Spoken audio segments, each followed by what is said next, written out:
চমৎকার একটি পয়েন্ট আপনাদেরকে তুলে ধরি।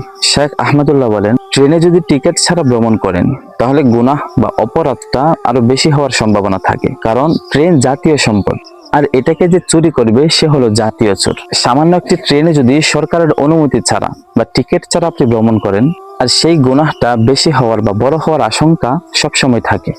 আর যারা দেশের সম্পদ লুট করে, সমাজের মানুষের সম্পদ লুট করে, দেশের মানুষের সাথে বেইমানি করে, দেশের অর্থ বাহিরে পাচার করে, তাদের নিজেদের সুবিধার জন্য মানুষকে ঠকায়, তাদের গুনাহের পরিমাণটা কি, তাদের শাস্তির পরিমাণটা কি?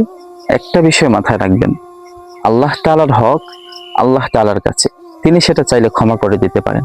কিন্তু বান্দার হক, মানুষের হক, কোনো ইনসানের হক, সেটা আল্লাহ তাআলা জিম্মা নেবেন না। যার হক আপনি নষ্ট করেছেন তার থেকে সেই হকের বিষয়ে ক্ষমা চাইতে হবে।